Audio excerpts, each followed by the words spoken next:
That goes away. Let's see if we can pause it. Now go back to those three again.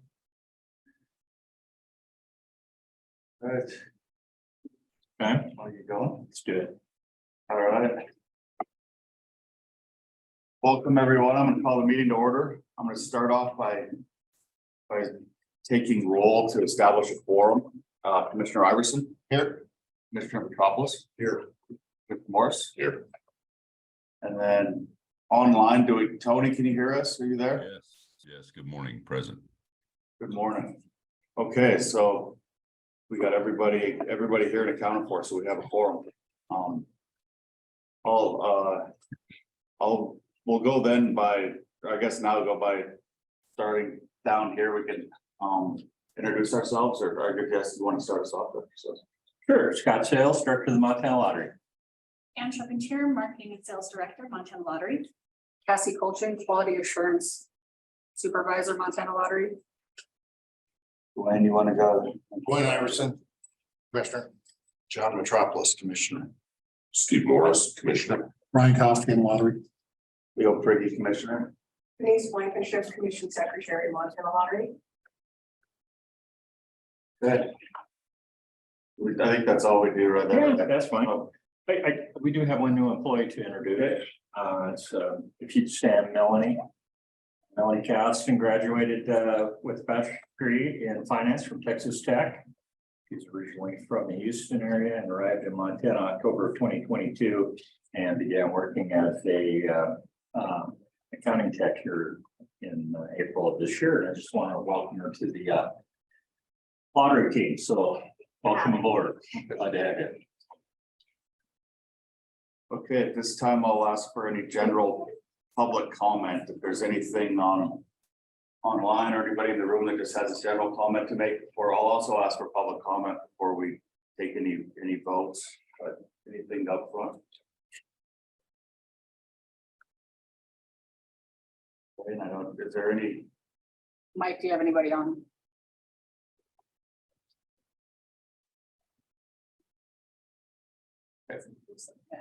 Phil's talking, but we don't hear.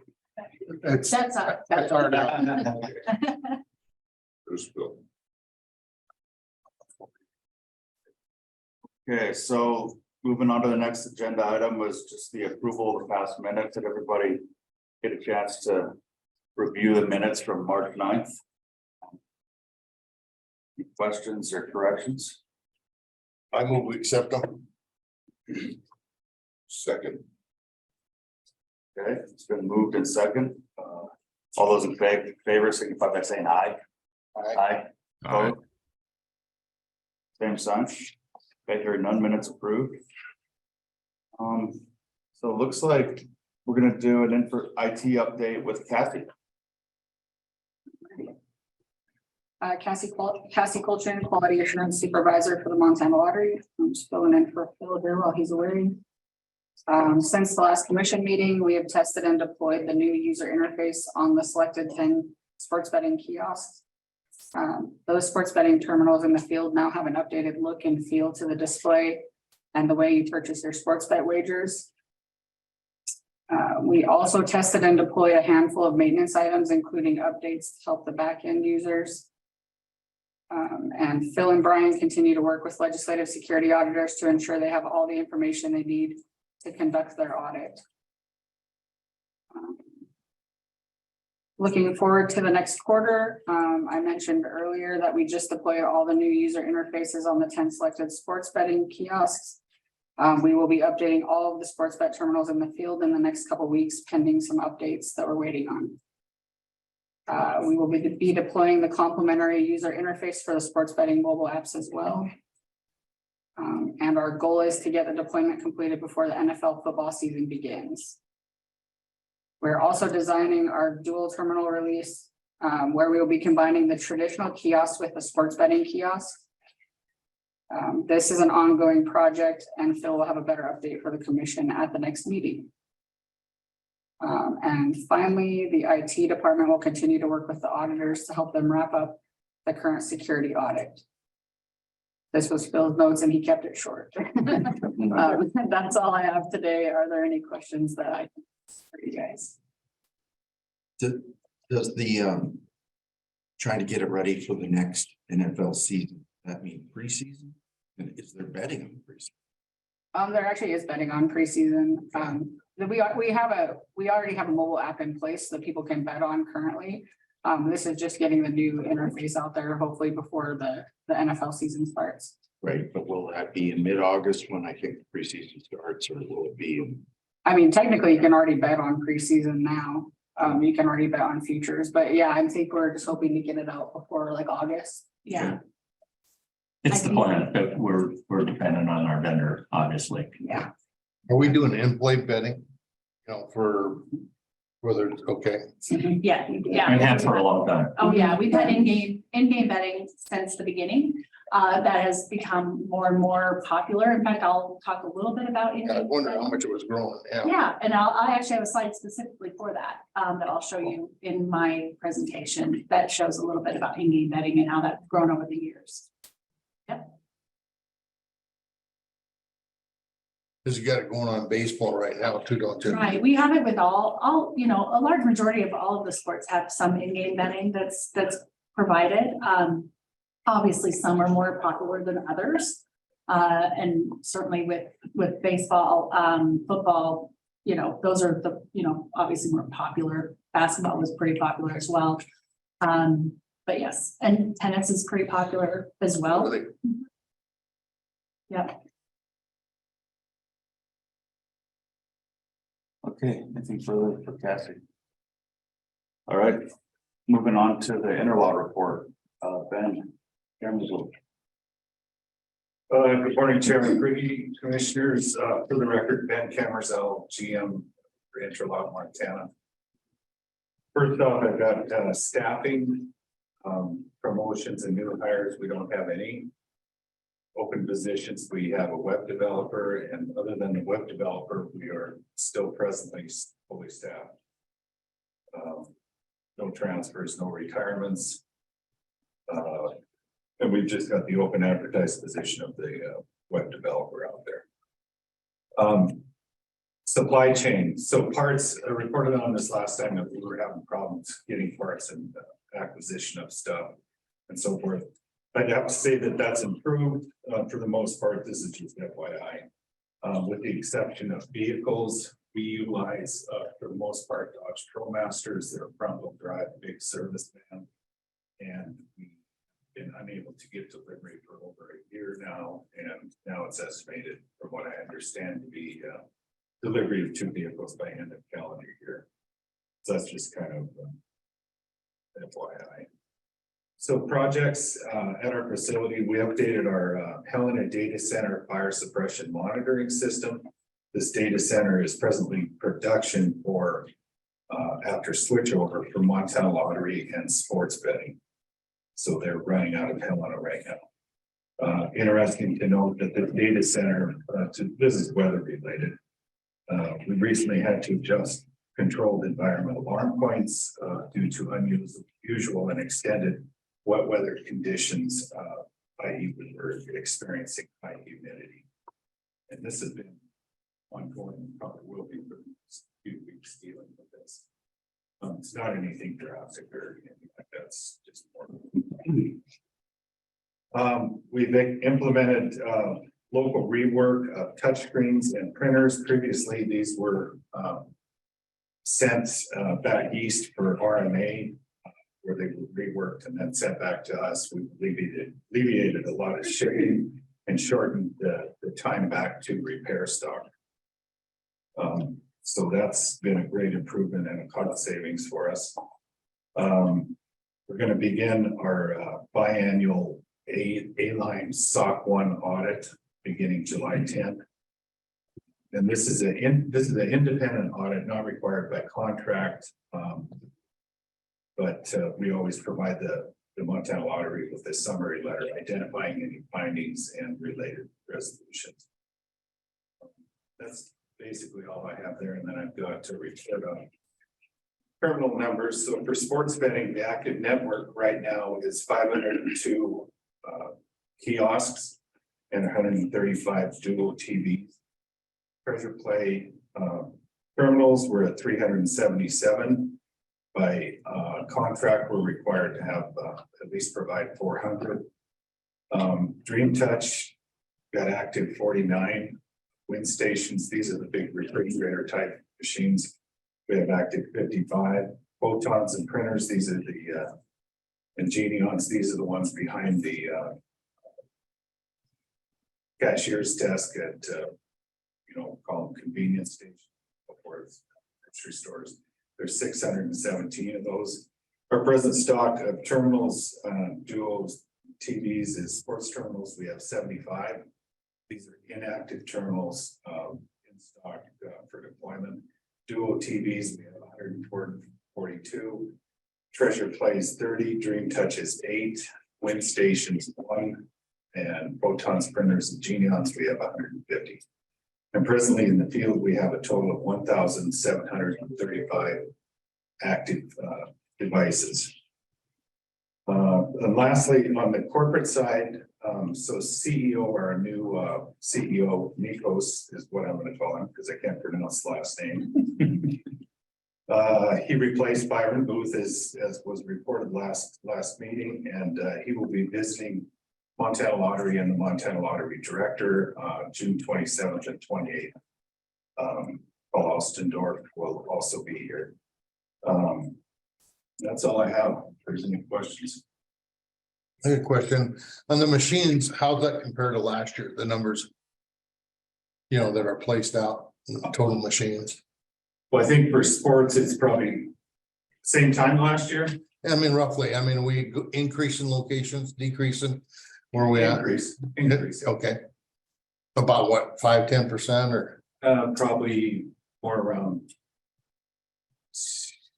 5 to 15, maybe even. Sports betting's growing, I think it's probably closer to 5 to 10, Okay. Yeah, I think we increased, I would say from about 50. from 450 machines up to the 500 mark from last year. We've seen a really good growth from, in our recruitment for those machines. Our other terminals have been pretty flat only because we've saturated that market. I think with, our convenience and grocery stores, we're in pretty much all of where we need to be, with the exception of new builds that have been, popping up here and there in some of our larger markets like Billings and Missoula and Kalispell, where we've seen obviously, more growth of the population. But certainly with our sports betting, we've seen really great recruitment and growth in that recruitment there. Good, thanks. Did I hear correctly? It seemed like you specifically said one of the categories. You had 377 machines in the contract called for 400. Okay, was that correct? Correct. Okay. What machines are those? Those are our treasure play machines. Okay, and what's the reason for the discrepancy? Well, locations close. And so we have to move them around and recruit new locations. And so we are doing that on a consistent basis. That number fluctuates up and down all the time. So we get locations that don't, that close, and we end up pulling them out of those locations. We put them in new. We actually have a waiting list for the locations. So we're putting them into evaluating the locations that are on a waiting list for best placement. We're doing a lot of analysis of actual regions of where those terminals should go, because we want them in the best locations. We don't want to just place them in a location that wants it, and it may not be the best location for those terminals because they are in such limited numbers. So we are very careful to make sure that they're going into good locations. Plus, we also have to hold back some for purposes of replacement for parts. So there are, we don't place every single one just because we do need some that may need to be replaced for parts purposes. So there's those reasons as well. So I'm not going to ask a whole series of questions. We should talk offline. Sure. From the report, I was under the impression we were supposed to have 400 machines up and running, and we're 23 short. So I'm just wondering about that.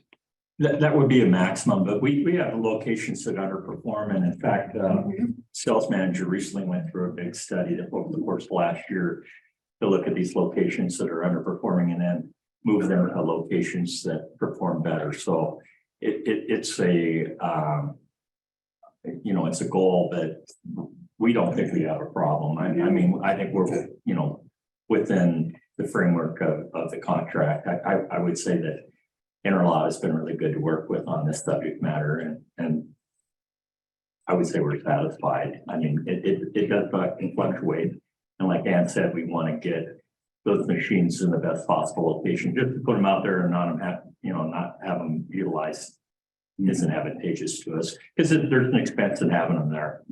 So being 23 below the 400 isn't an unusual amount. No, not at all. And I would say that our reps do a really excellent job of trying to locate and recruit locations that are best placement locations, and that takes some time. They work really well with locations to determine, traffic,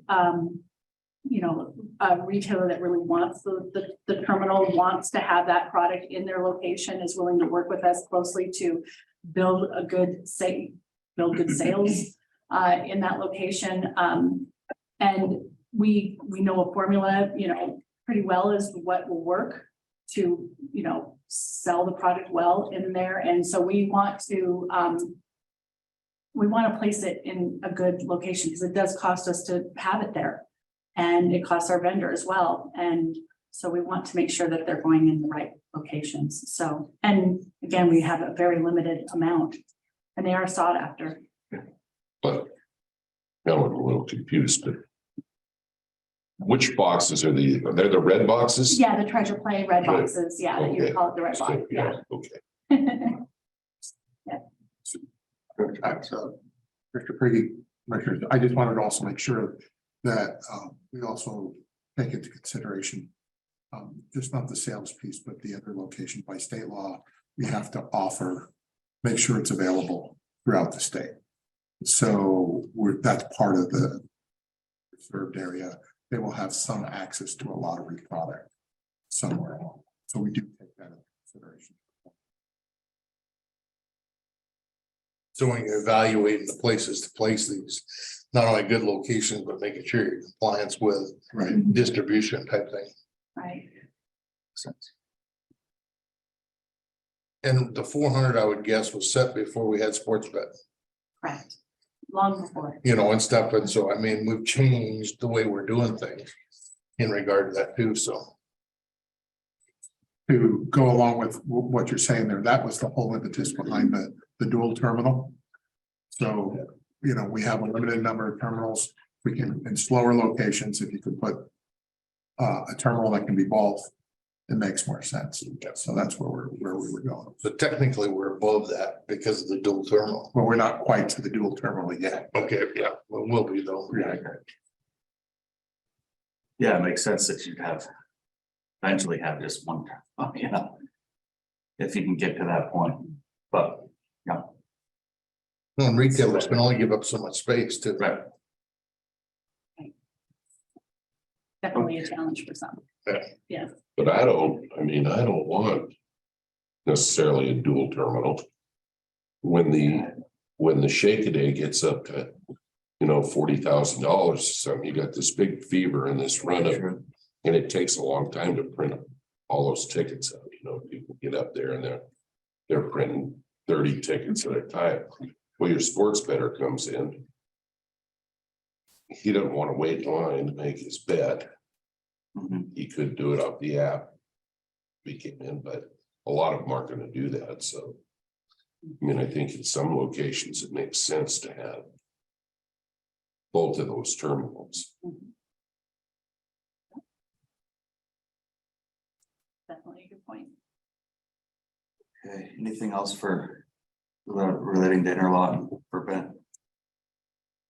Okay. Well, it looks like we're moving on to Director Charpentier for marketing and sales report. Well, good morning again. So I have a few items to go through with you. Of course, at any point you have any questions or anything, certainly just leave that with me.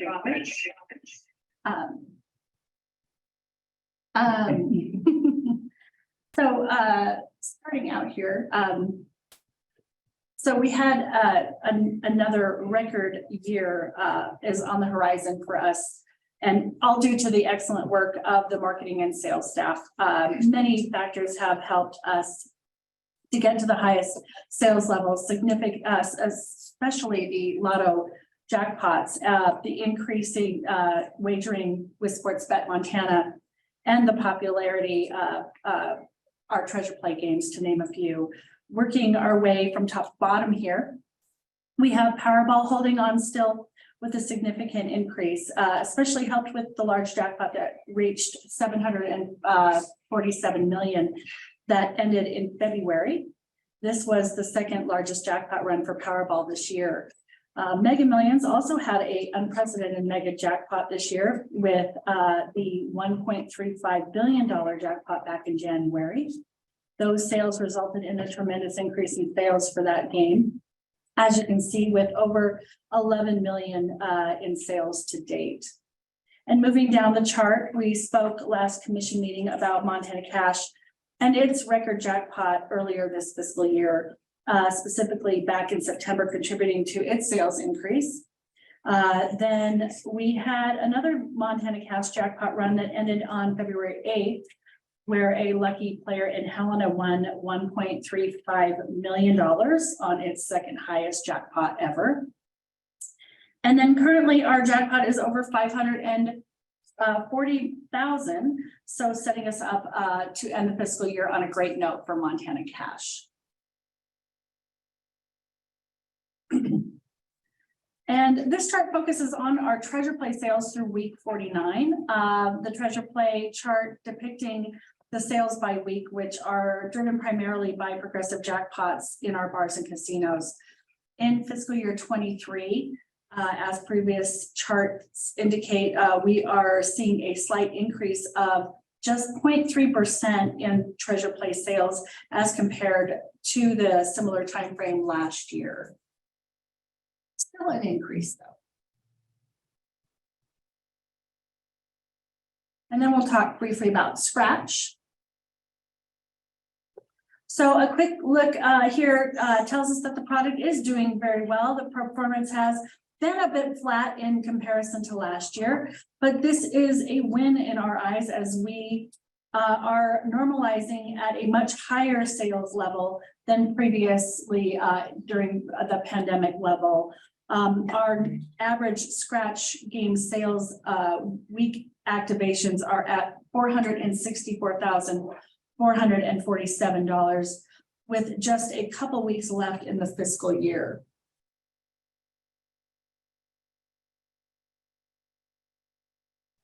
How much was it pre-pandemic? It was just above 350,000. Okay. So we're definitely doing just fine. We picked So up. we've held what we gained in the pandemic. It's about 100,000 more on it's definitely leveling out at that 100,000 more. So very happy with that. And as you know, we've launched our summer ticket, the Chevy Silverado $5 ticket, and along with the top prize of a Chevy Silverado Trail Boss truck, we also are available is a $75,000 top prize. And to add to the fun, we have we're running second chance drawings throughout the summer through our Players Club. June, July, and August, we will have a $10,000 drawing called Trail Bucks Cash to help promote sales of the ticket all summer long. And since the launch of that ticket in May, that Chevy game is just inched past our former record activations previously achieved by the 4x4 payout game, where we gave away a Ford F-150 truck. The popularity of a truck giveaway is certainly predominant as a prize category and something that we will take into consideration as we plan future merchandise prize games. Certainly that prize is definitely showing to be a very popular prize with our players. And when they cost as much as they do these days, I can see why. So now we'll talk a little bit about sports wagering. So this is a look at the 3 fiscal years that we have been selling sports wagering. Sportsbet Montana continues to grow substantially as a product offering. As you can see from the red line that is showing for 2023. Sportsbet sales are 31% above last year for this same time frame last year, totaling just north of $56.3 million for in week 49.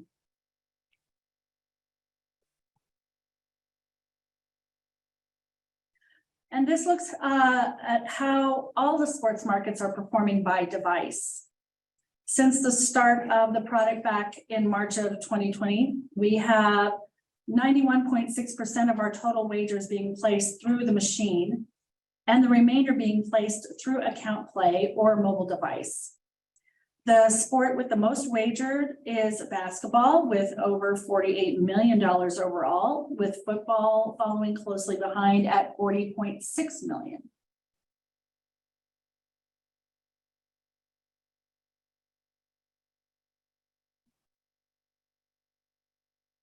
And our handle by week chart shows those particular times since the start of Sportsbet Montana where sales have performed very well and where events have been less available or popular with bettors.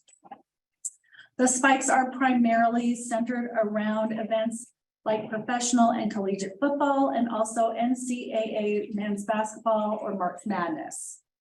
I want to draw your attention to the 2023 March Madness numbers on the right of the screen. 2023 saw an increase of 35.5% in handle over the duration of March Madness. We had a very good March Madness season this year. The betting was extremely high and very popular with bettors.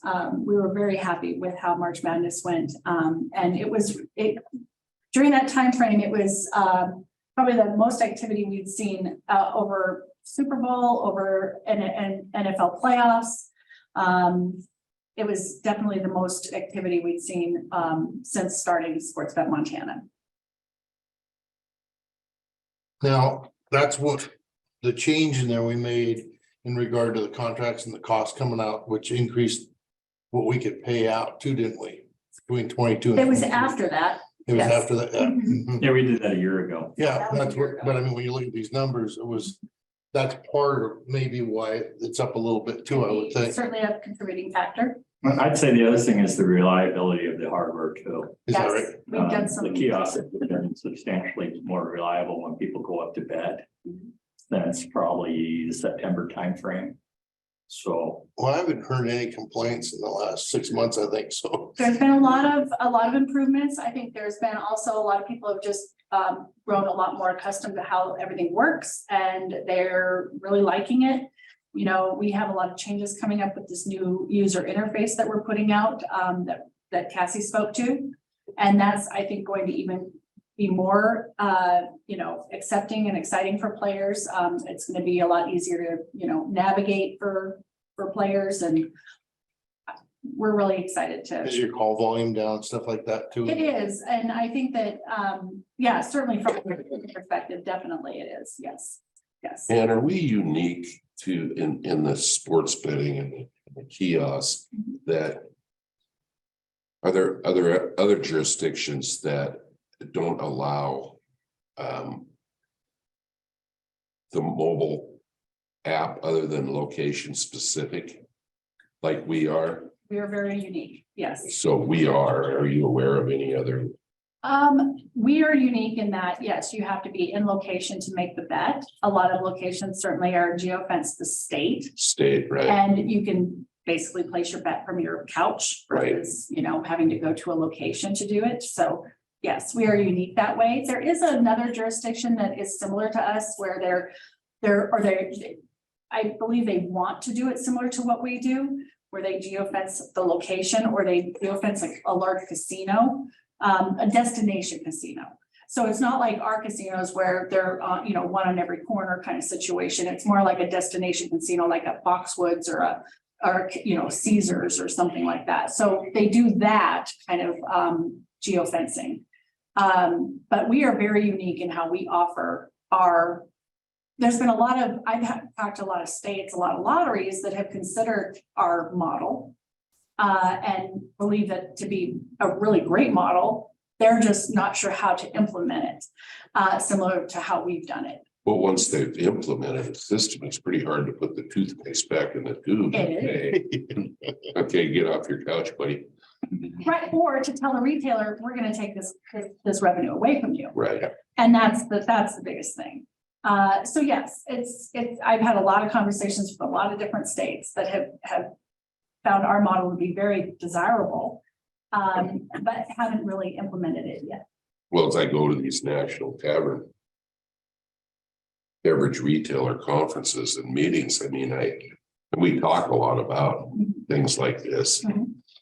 And when I tell people how we operate, you know, they're kind of involved, they're like, really? And then, but some people are, well, I mean, I can't sit at home and make my bets. I'm like, no, I can't. But for the operators, it works. And that was, you know, the rationale behind doing it. When we did it, was that, no, this is going to help out the locations, you know, keep people from sitting at home. Right. Which I think has worked.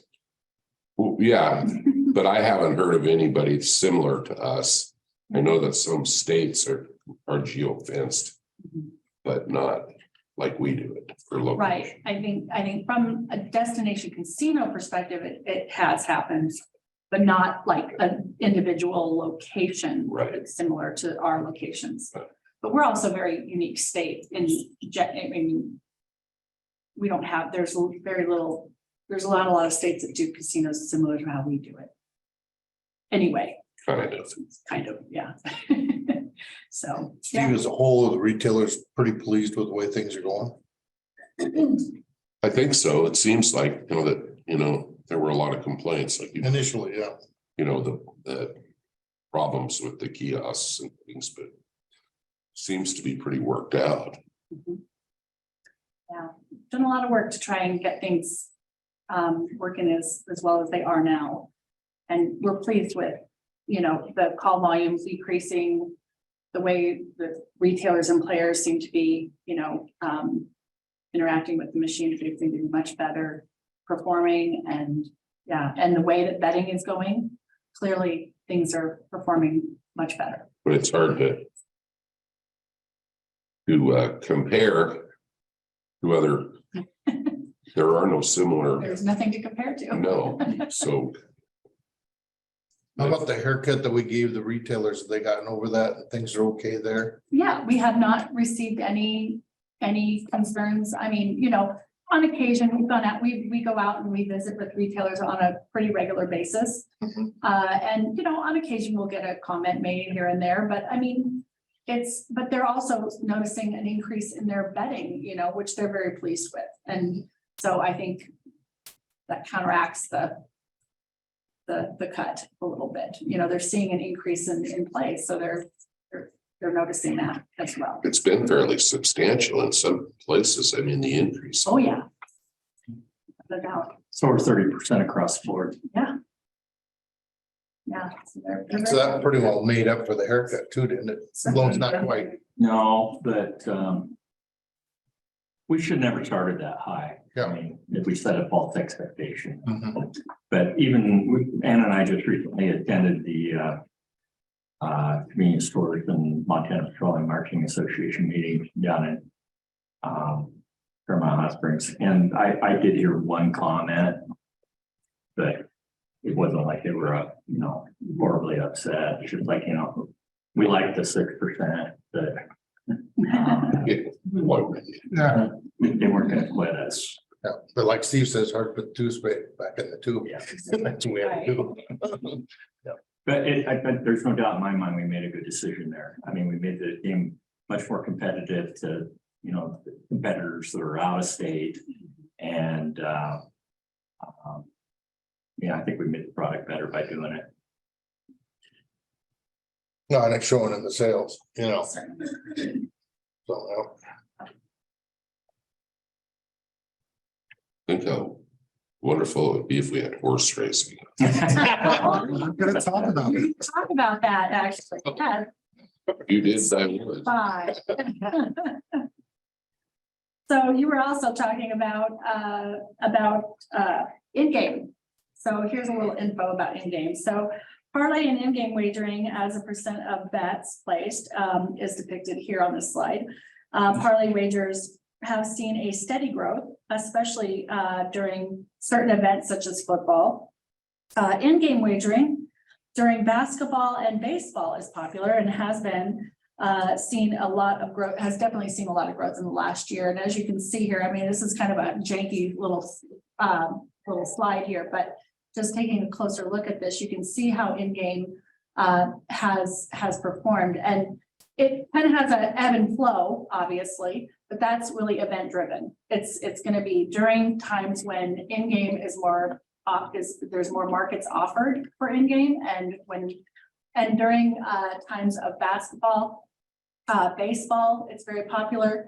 Football, it is popular, but not, it tends to be not as popular, or it hasn't been as much as parlay is big during football. But in-game is really popular with tennis, as I mentioned, baseball, basketball. That seems to be where people like to do in-game betting. So this kind of gives a picture of that and that growth that has kind of taken place with those types of bets. And Those obviously, basically make people stay at the bar, right? and those are the things that keep people there. Exactly. Yep. I'd imagine most of that would be on the mobile side, right? Or It is, but you know, we actually see quite a bit still in machine play. I mean, you know, I mean, we see, you know, we have 91% of our betting that is taking place at still the machine, or, you know, just even with the growth that we've seen in our revenue, that is still taking place largely at the machine. Do you have a breakdown of that percentage when you look at in-game? I do. What is I don't on the have it app here, and but what is on the kiosk? Yeah, I can get that for you. I do have that. But I don't have it here, but I can get that breakdown for you. That'd be an interesting number. Yeah, I can get that. We have that as a breakdown. Yes.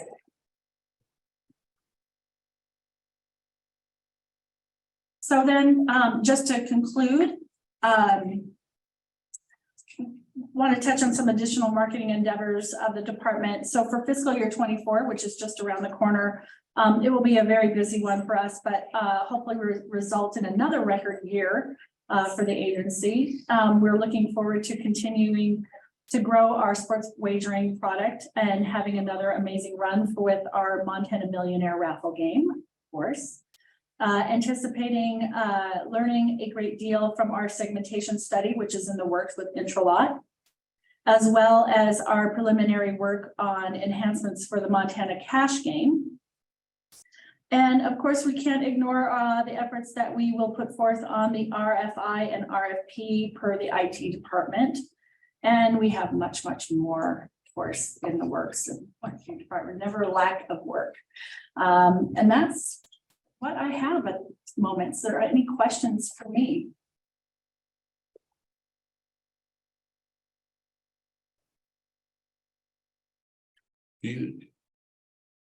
Where do we sit talking about comparisons, but when we look at the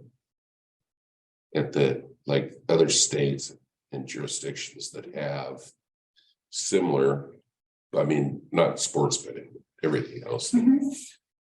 On a per capita basis, where does Montana rank among those? Down?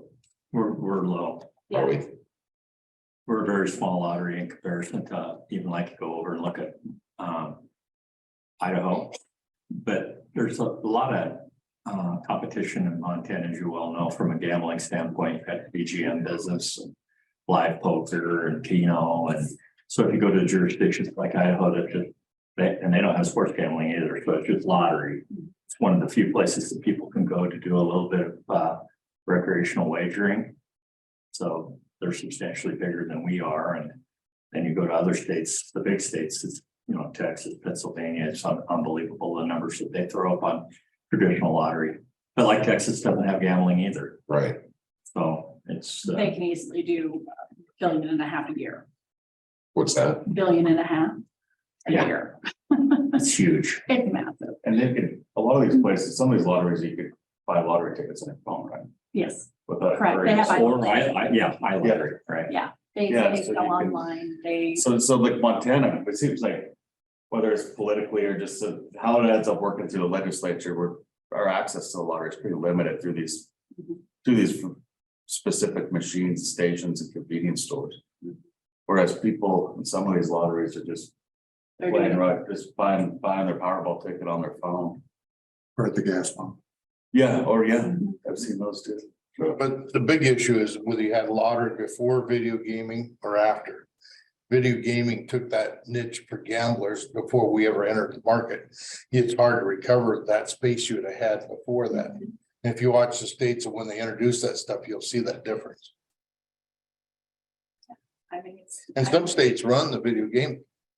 Like South Exactly, Dakota. That's very true, yeah, South Dakota, Virginia, I believe, is also another one that has Georgia, the COAM in Georgia, run by the lottery. So I mean, when you look from state to state, it's really hard to compare. But population and choices in gambling have a lot to do with it.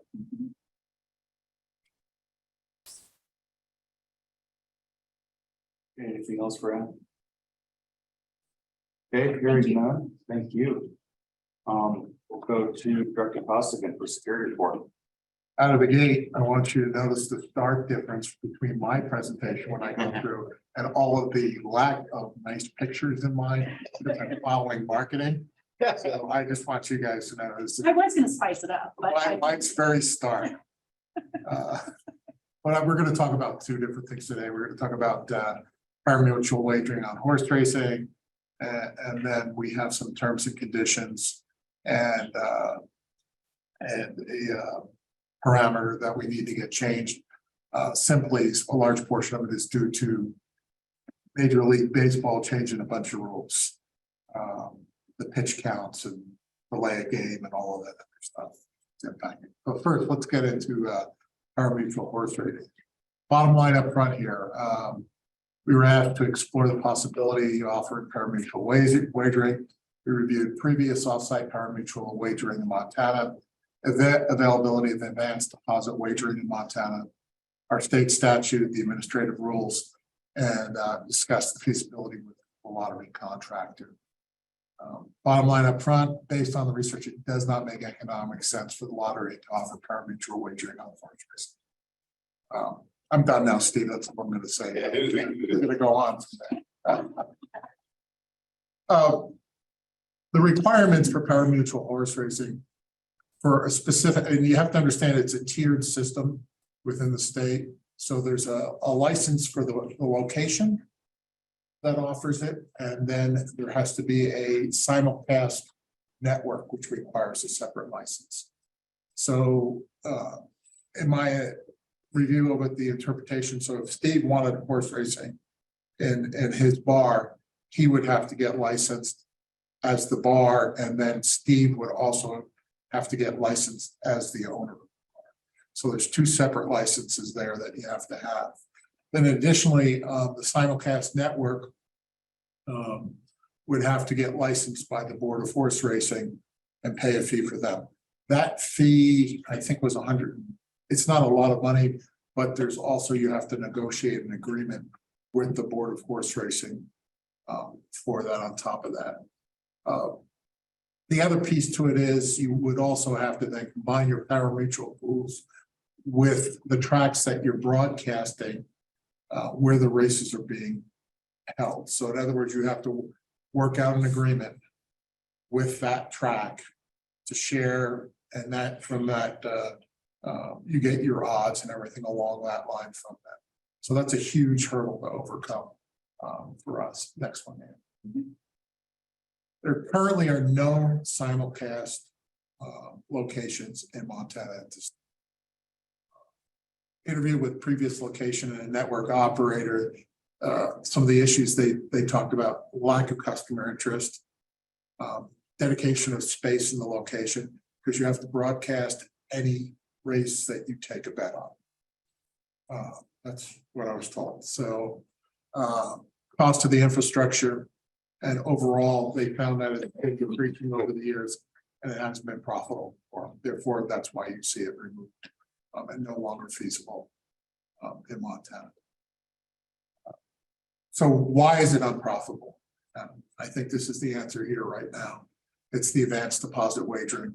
It's already capturing the market.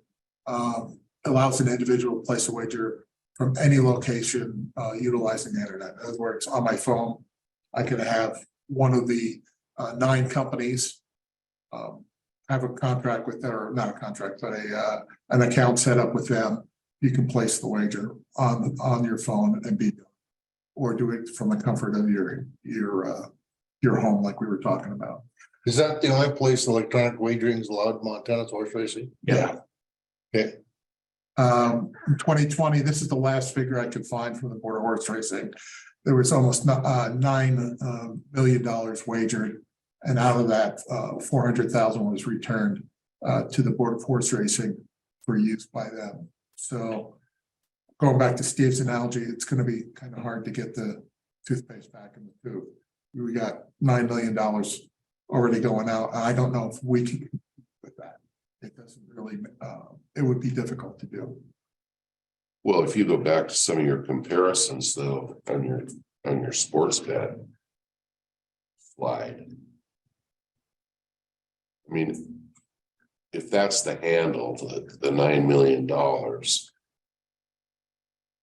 I mean, that's pretty significant in that that list of what people were betting on. I understand what you're saying about there's a lot of hurdles, but it would seem like at that number, which I'm sure would be more, you know, if you could do it on a kiosk, it seemed like it would rank up there fairly high in our menu of sports bet attractions. But you'd have to eliminate the ability to be able to do it on the others to get that. Well, I don't think you'd. Because of the cost of location, the rules with the Board of Horse Racing for licensing and all that type of stuff. Well, I think some of the other rules you would have to change. I mean, the Board of Horse Racing and some of this stuff, I mean, when you look at the advanced wagering, you know, advanced deposit wagering, and that's Twin Spires and those guys, you know. I mean, I don't know why we would have to kowtow to them. They're not the boss. So to go along with that, they kind of are the boss because they're owned by the tracks. And so if you want access to a certain race, you have to go through them to gain access to that race. So you end up paying them, you're paying them one way or another. It makes it difficult. Well, I appreciate you looking into it. It just seems like it would be it would be a bonus on those kiosks for sports betting. And I mean, there would be some things that would have to be changed, obviously. But it's probably not unsurmountable. I mean, some of it is not up to us also. This is controlled, this is all controlled by the Board of Horse Racing. So it's their initiative. It's their. Scott's very good at dealing with the Board of Horse Racing. The issue you'd have too is how would we get to where we could allow internet gaming? Okay, because we're specifically banned by the legislature, aren't we? We are currently. Yeah, so I mean, and to go over that hurdle is gonna be a fight. Well, I mean, not if you're putting it on the kiosk, because that is. But if you eliminate the ability to do it on your phone, I mean, to do it on the internet from your home, okay, you're gonna lose it, part of that $9 million. Yeah. Mr. Chairman, if I may, We'd love to have horse racing on the kiosks. It's not us. So I don't, It's, the Board of Horse Racing is a very odd creature. And they're not very, they don't play well in the sandbox.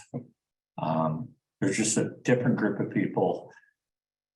I hate to say it, they have a really big, they're very needy and they don't want to do very much work. well, that's what we see every critical. legislative session, the Board of Horse Racing coming in.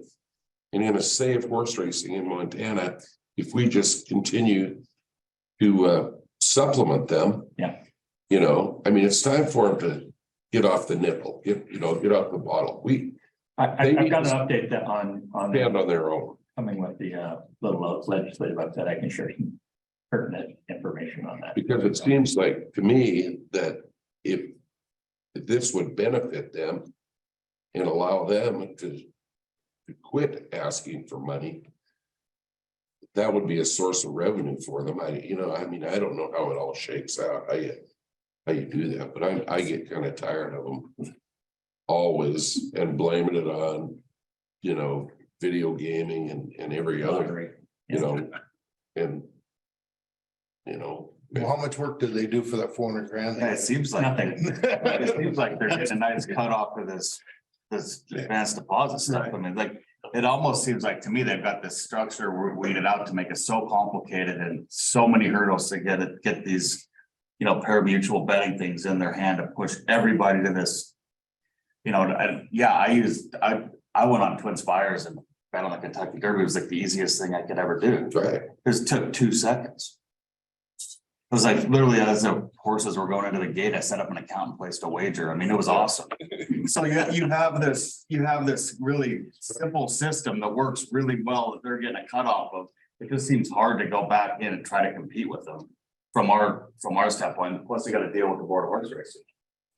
To go back to, it would be nice to have, and it would be good for us.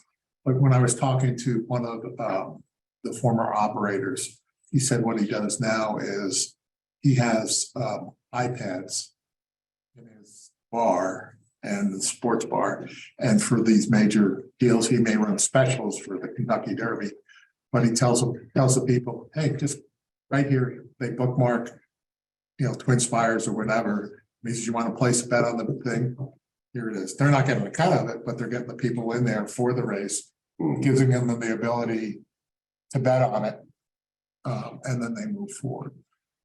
Hard to reinvent a wheel that already exists that runs pretty good. Yeah, Right, and there's a ton of barriers to entry. Yeah. right. So speaking of barriers to entry, we have a fee for us as a simulcast provider. We'd have to pay 140 and then pay another fee for Scott as the director, just because he's the director. $40, he could pay that himself. Yeah. But it's something. I mean, I just wanted to make sure we put it in there. Yeah. Obtain the required contracts with the racing feed provider. And also we would have to amend our contract with Intralot to include that. Allocate staff resources and budget to develop the sales agent recruitment and retention. Develop marketing campaigns to attract players, train and provide customer service, and then coordinate with the tracks to determine the odds in the payout. So I'm not quite sure how we would overcome some of them. It would take a fair amount of dedicated resources to start to work through some of this stuff. Next one, Ann. Current lottery contractor, they do not provide pari-mutuel racing in the United States. And as I mentioned, we'd have to do an amendment. Additional equipment and services of other companies would be needed, like we already talked about. The one thing that I see that would be difficult would be the need for broadcast each race. So I'd have to figure out that feed to your location and have the ability to broadcast that race. So if somebody bets on something at Santa Anita, you've got to have that up on the screen somewhere. So how do you do that? Who made that regulation? I think it's Board of Horse. Well, so we're back to there's a lot of things with motor I horse mean, we racing. can certainly go in and change that, so, Oh, that's easy, yeah. right? If you'd love to do that. You know, I mean, it's just like betting on a basketball game, or a hockey game, or a football game. Nobody has to televise that. Nobody has to beat that. But that's where we stand right now. Appreciate the information. I'm just saying, you know, so what? So, all right, next one in. In order to participate from the sales agent, once again, you'd have to license a location. You'd have to gain a lottery sales agent if you don't have one, and then the director owner fee. You'd have to also sign it if it was a separate simulcast provider. By law, right now, you have to sign a contract. The retailer has to sign a contract with the simulcast provider. And I don't know what they've done as far as costs on that in the past. They'd also have to agree to the lottery's terms and conditions. And then, like I said earlier, provide the ability to view any race that has been wagered on. So, all right, next one, man. Conclusion: board of horse racing structure for power mutual wagering and licensing is not advantageous for the development of product by the Montana Lottery. Advanced deposit wagering, the market available for this appears to be small with that. And we don't currently have the resources to implement market the product. That's kind of where we're at with this. Any other questions for?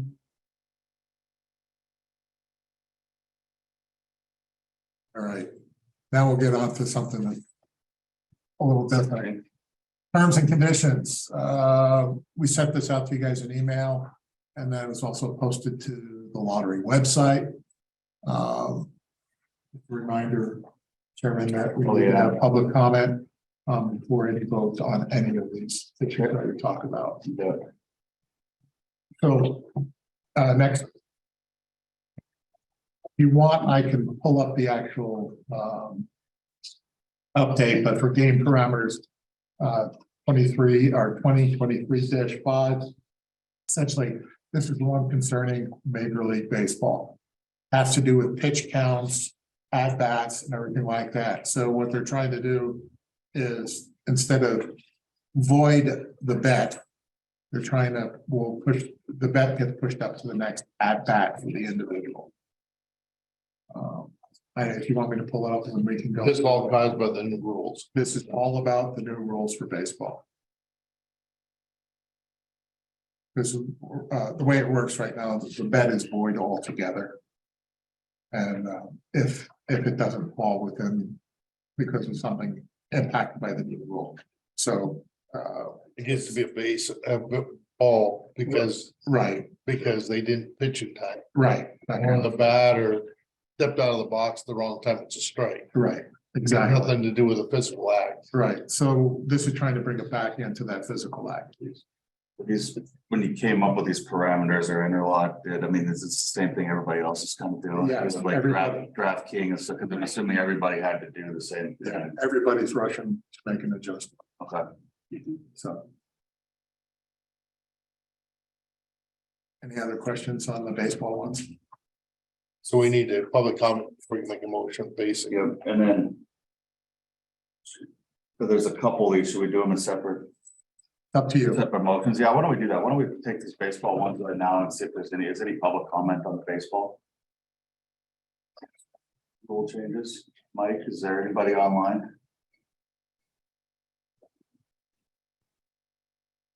Mike, you must be on mute. I'm sorry, I'm not seeing any hands raised at the moment.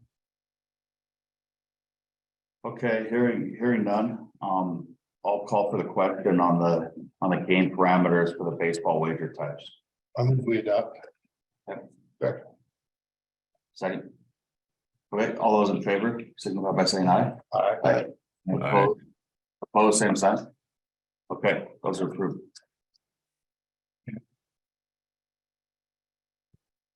Okay, we're gonna strike the section that's up on the screen.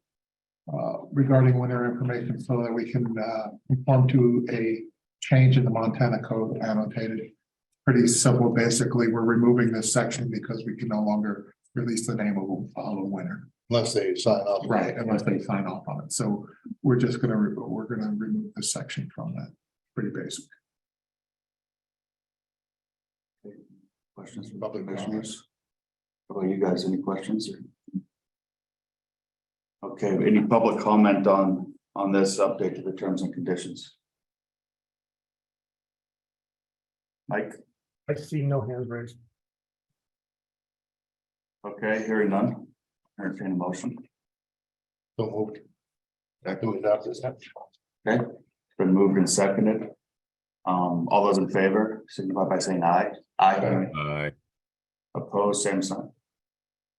Okay, hearing none, the terms and conditions are updated for the winter information. Anything else? We have one more under terms and conditions. Okay, Sets a limit, time limit to dispute a ticket. To allow for complete, and this is the change, to allow for complete verification. All disputed tickets or problems must be received by the Montana Lottery within 20 days of the. Why did we pick 20 days? First off, you can't have endless because we'd have somebody coming to us 3 years from now. But within that 20 days, that allows us to save certain information on our back end system so that we can verify. If it goes past that, information starts to drop off the system. I think that's a fairly reasonable amount of time for somebody to determine if they've had an injury. This all for sports bet? Sports bet. and you have longer than 20 days to cash in on a ticket, Yeah, right? yeah, yeah. This is just a dispute on a specific incident, Right. or if you went in to cash it and didn't take it. And you got 20 days. From that point, or what is, it says 20 days from the incident? Yeah, from the incident. So let's say you went in at, you went in from, you had went in 5 months and 28 days to cash your ticket. You scan the ticket, it doesn't catch it. The winner, you dispute it within 20 days of that. Okay. So it's not from the wager, but from the Right. actual, the incident that triggered the dispute. Right. So what'll happen then is that gives us the ability then to gain information from Okay. the system that tells us. Who's responsible for that disputed ticket, the player or the retailer? They have to contact, they contact us if it's a disputed ticket, and then, So that the ticket holder right, is responsible to contact. law. right, if it's wrong, and then, yeah, they'll contact us, and we handle, I forget how many, we have some.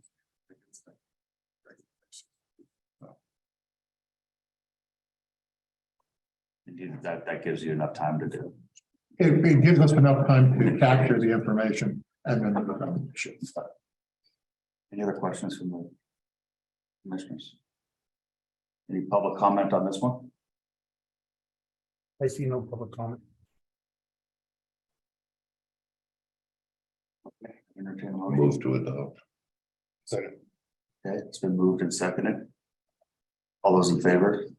Aye. Opposed? Okay, hearing none. Just in closing, I want you to notice that bright white background. It just makes everything pop so much better. I remember you asked me first instead of final. You can hide your comments about, well, horse racing is not feasible. You make it a little softer. Thanks. And thanks, guys. I appreciate your time. Thank you. Anything else for Director Costigan? No, I thought he did a good job of analyzing that. Yeah. Appreciate that. Appreciate that. Thank you. Okay, looks like the next, we're moving on to the director's report. Director Sales. Thank you, Mr. Chairman. Before I get into my little update on the legislature, I'd just like to update you on Armin. Obviously, we didn't have a financial report this time. Armin's out on a medical leave of absence. He's supposed to be back and report to work on the 26th of the month.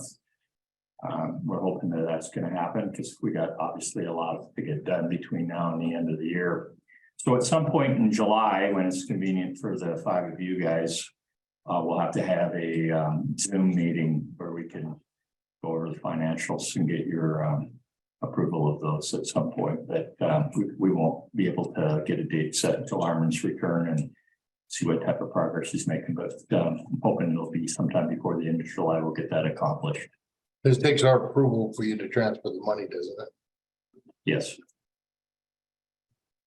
So Is there somebody else on staff that could potentially provide that report for them? we would need some assistance from accounting and the Department of Administration. Unfortunately, our person just either took another job or quit. So we're kind of behind the 8 ball a little bit, but obviously if his return is later than that, then we're going to have to Do something. we're going to have to do something, but we will do something. Okay. Yeah, we're not going to let him sit out there indefinitely. We've got stuff we've got to get done. But it takes quite a bit of work for him to get that put together too. Yeah, I've talked to Armin. He sounds really good. Was on top of what he needs to get accomplished before the end of the year, and assured me that his plan is to be back here on the 27th. So hopefully that'll happen. So, all right. So my portion in comparison to Brian, I'm really high tech in terms of my presentation. Piece of paper here. Pretty cool. So about 6 weeks back, the circus left town, and that's good because now your Liberty and your Treasure are safe for another 20 months. It was a challenging session, and actually the lottery had quite a few bills that were of interest to us. And on that page, you'll see a list of stuff that we tracked and we were involved with, and some of the things we were involved with to a high degree.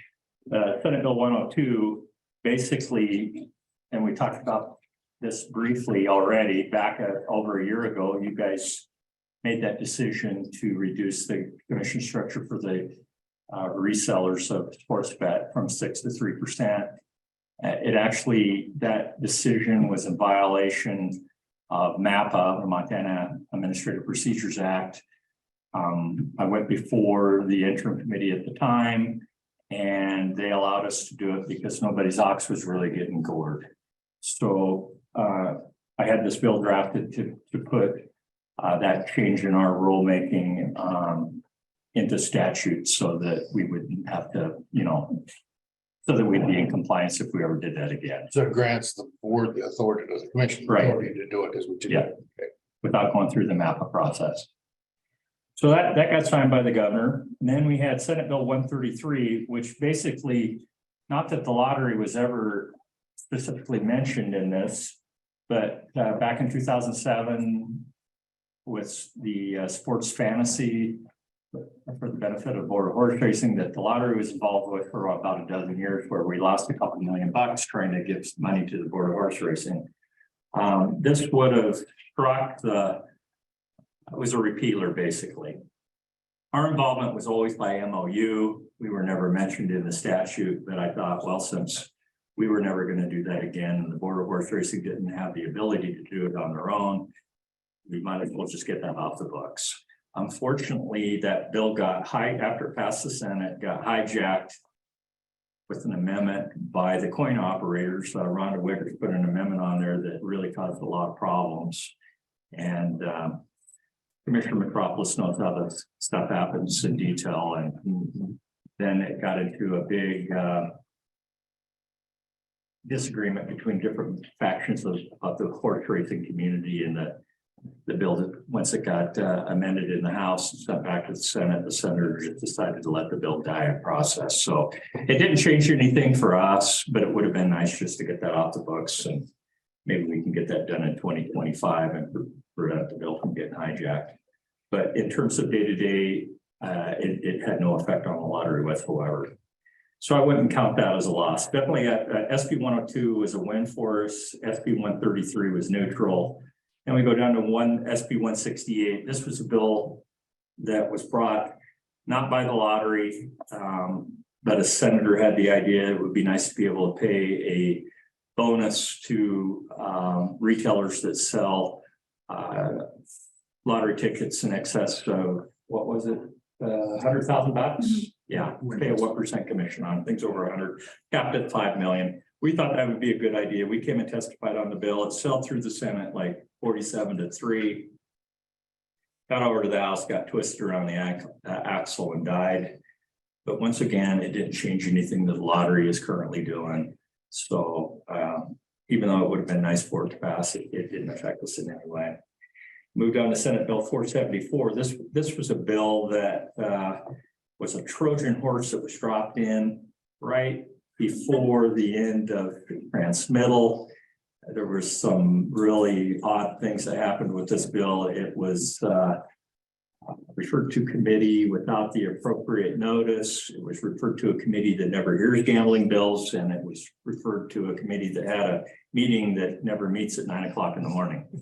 And so the bill passed, and it basically, it would have allowed internet gambling, which would have, and it was, I believe, promoted to some degree by the big sports betting outfits like FanDuel and DraftKings, because they immediately, I think I told you this in the prior commission meeting, they immediately filed as lobbyists, retained representation in the state of Montana.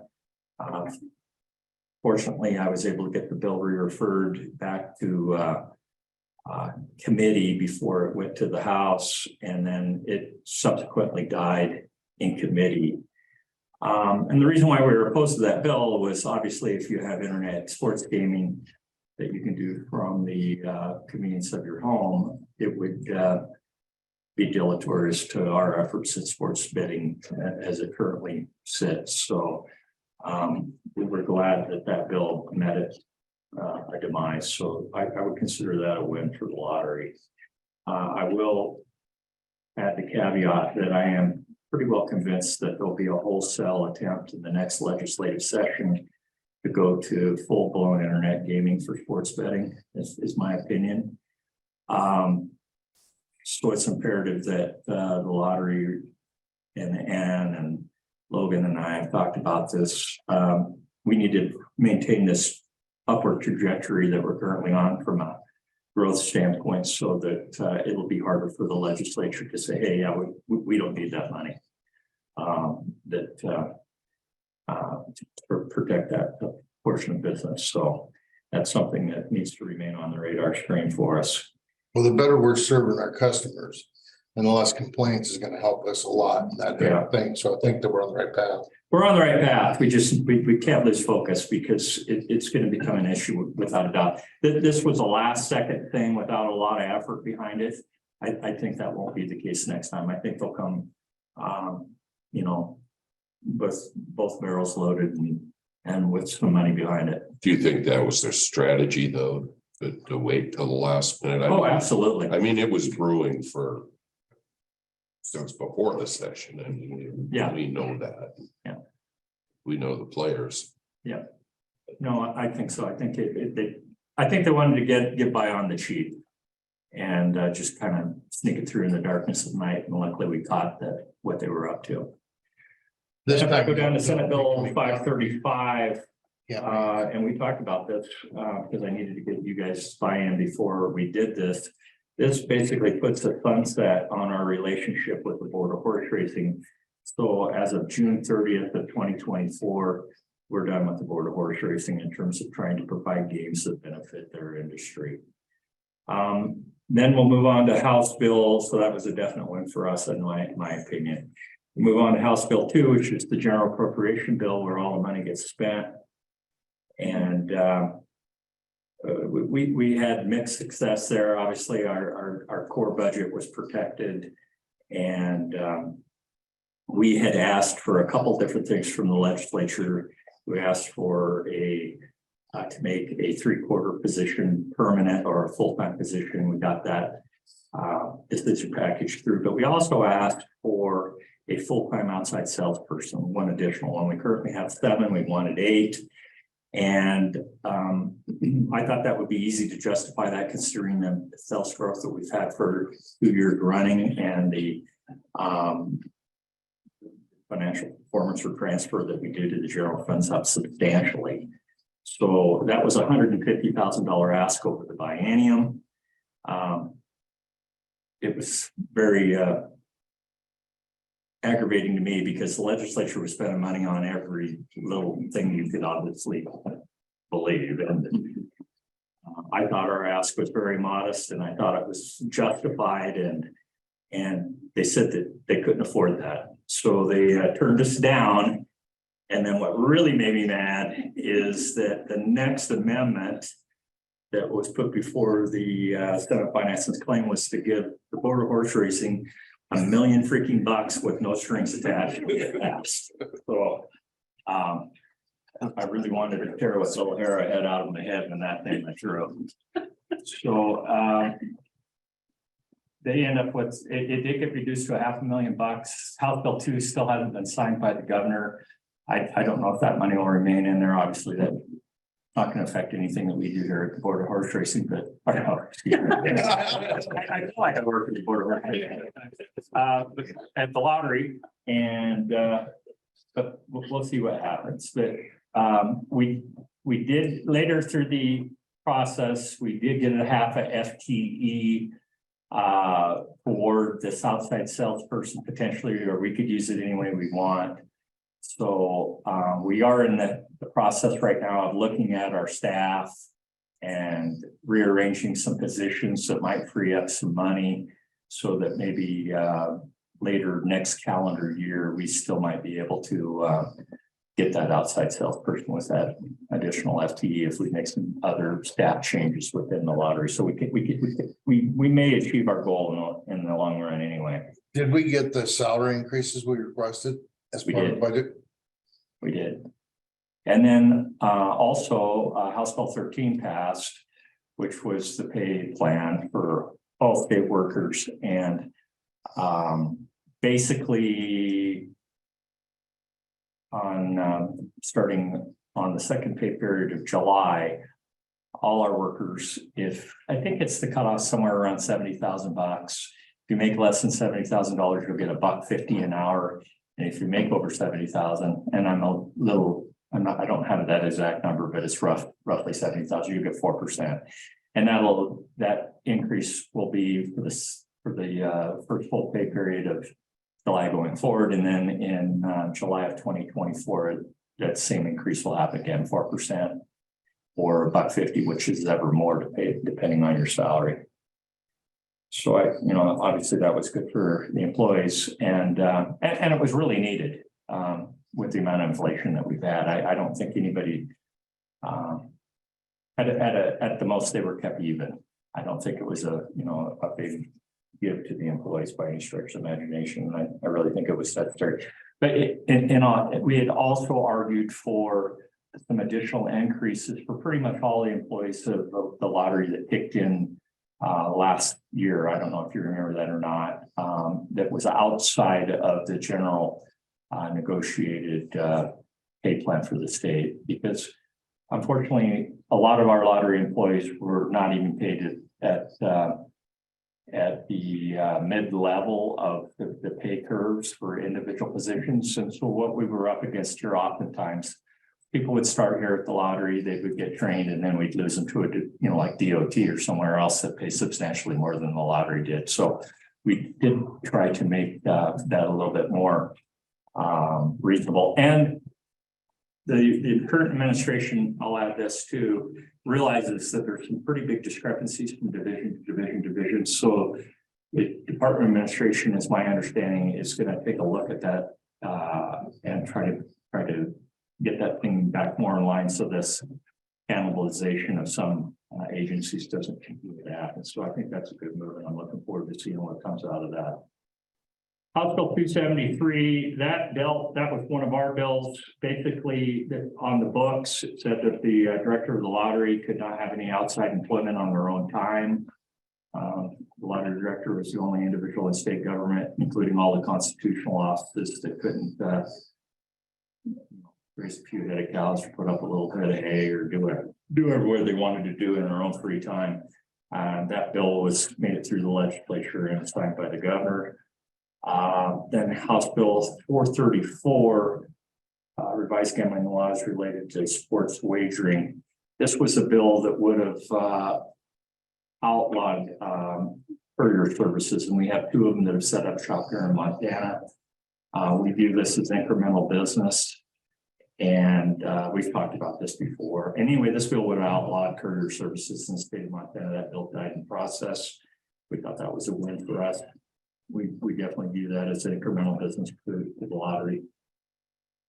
And then the last bill, HB 480, was a bill that Deputy Director Costigan had that would have basically allowed the investigators and law enforcement, well, I should say law enforcement and enforcement apparatus within the lottery to maintain their post certification. But unfortunately, the black helicopter came out, and there was a lot of misinformation on that bill, and it passed the House huge, and then got the Senate and died huge. So we were unsuccessful. But by and large, I think we had a, from a legislative standpoint, the lottery did extremely well.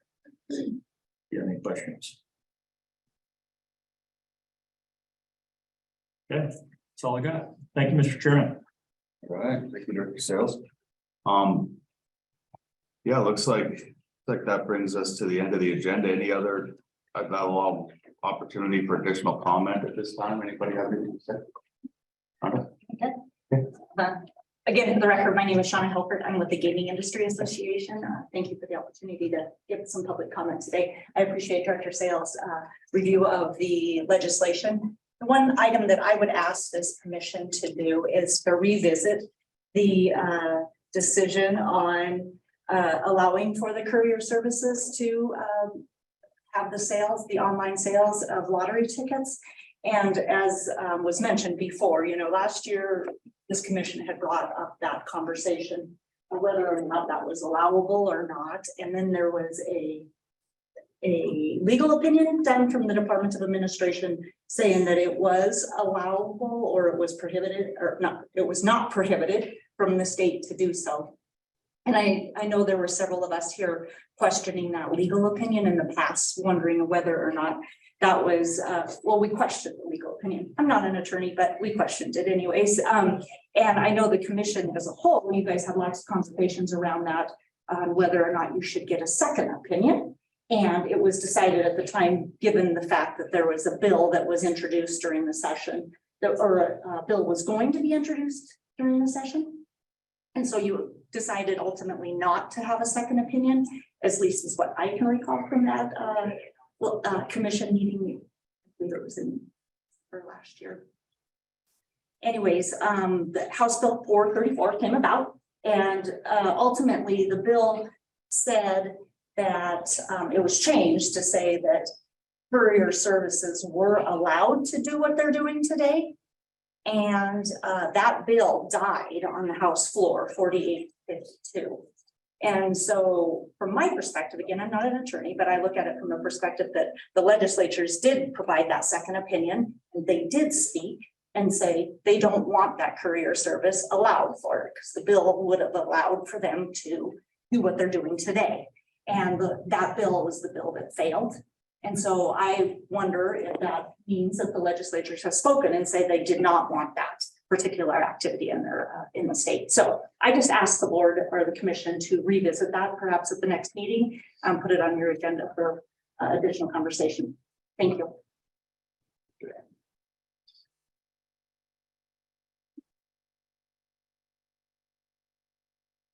Any other public comment? Now, one question came through my mind as we're going through, when you're talking like the online sports betting or betting on horses and stuff, they don't pay anything to that board on problem gambling or anything like that, do they? From that? The board of horse racing? Yeah, I mean, type thing. I would think not, but I don't know. I'm not. Because that was the issue we had where we can't, an Intralot, they're paying, are they still making the payments now to? They have. Okay.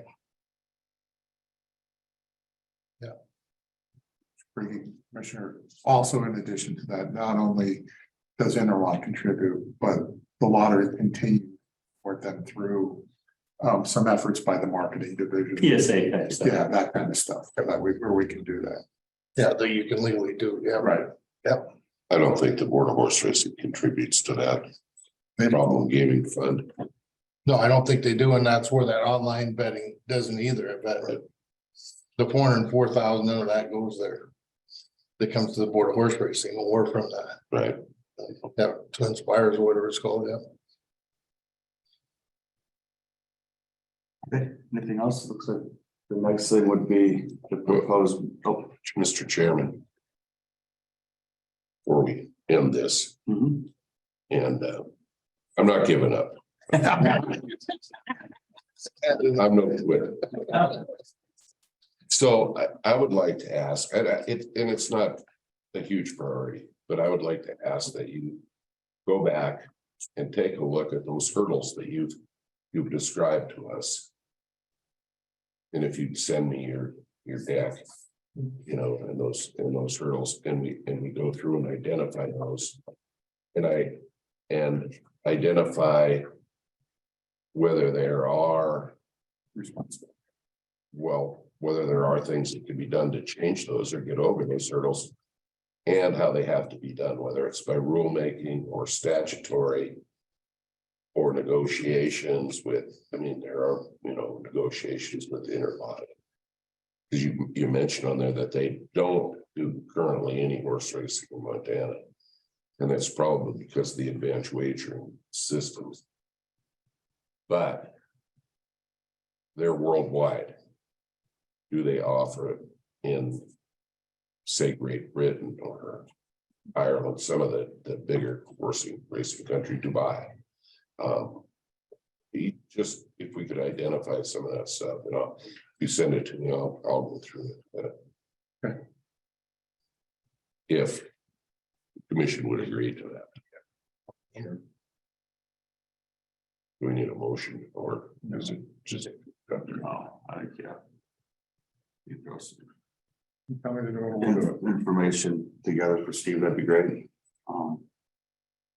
It's for the kids. It's for the.